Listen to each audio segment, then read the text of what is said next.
Po Rusijos pradėto karo prieš Ukrainą ES laikinai panaikino daugelį prekybos apribojimų Ukrainos žemės ūkio produkcijai, siekdama paremti šalies ekonomiką ir užtikrinti eksporto galimybes.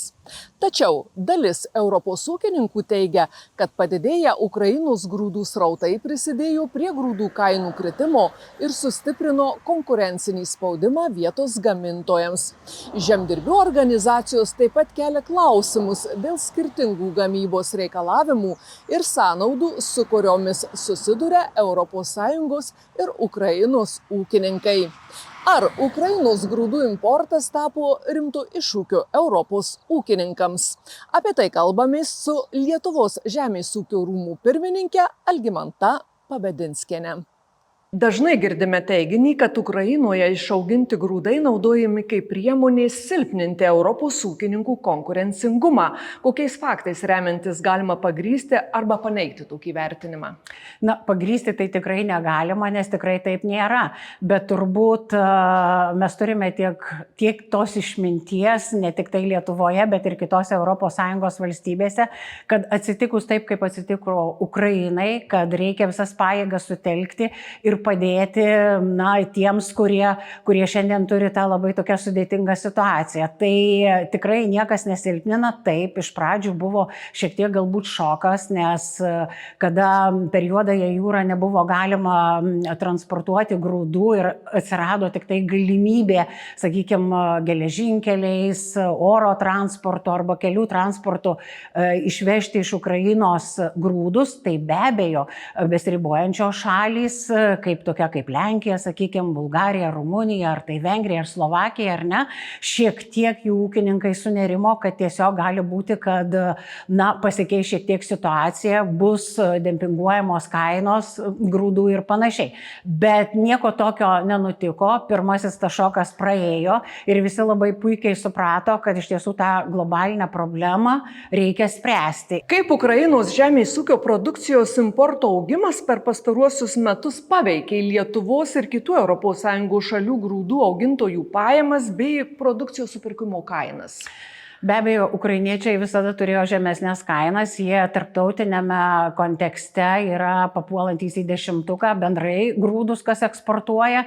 Ir aišku, kad tiek Lietuvos, tiek kitų ES valstybių, kurios neturi tokių klimatinių sąlygų, tikėtina, kad neturėjo ir resursų, kurie aptarnauja tą auginimą grūdų. Tiesiog tos kainos visą laiką jos svyravo. Bet reikia suprasti, kad Ukraina iš tiesų per karo laikotarpį jinai mažiau ir pasėjo, mažiau ir nuėmė.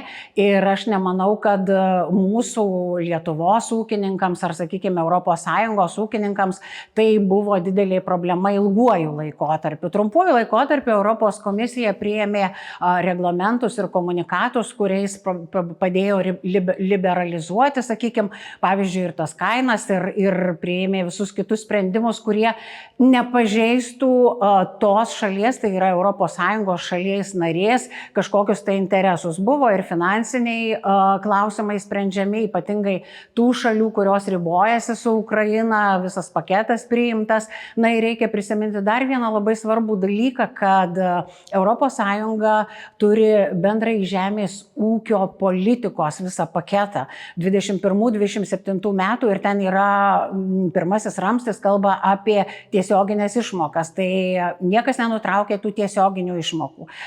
Toliau antras toksai gal nuogastavimas ir buvo dėl, sakykime, dėl muito, dėl grūdų saugos ir visokių kitokių klausimų.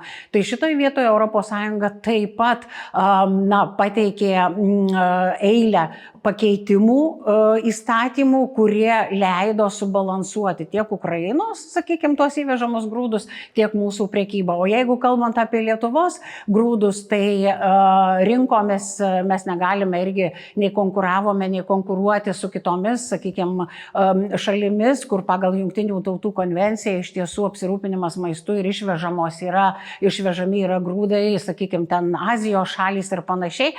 Tai mes, tikrai su Ukraina nebuvome tie konkurentai, nors Lietuvoje turbūt pagal poreikį mes pagaminame daugiau 5 kartus grūdų, negu užauginame grūdų 5 kartus negu negu kad mes jų sunaudojame, bet iš tiesų Ukrainos klausimas, grūdų klausimas, jisai buvo momentinis ir ES vienintelį dalyką, ką labai stiprų padarė ir šiek tiek galbūt nukreipė tą teigiamą linkmę visus padarinius, tai buvo solidarumo kelias atidarytas, ką ir minėjau, būtent apie alternatyvius kelius išvežti grūdus. Kaip jūsų nuomonė būtų galima suderinti paramą Ukrainos ekonomikai karo sąlygomis ir kartu apsaugoti Europos ūkininkų interesus bei konkurencingumą?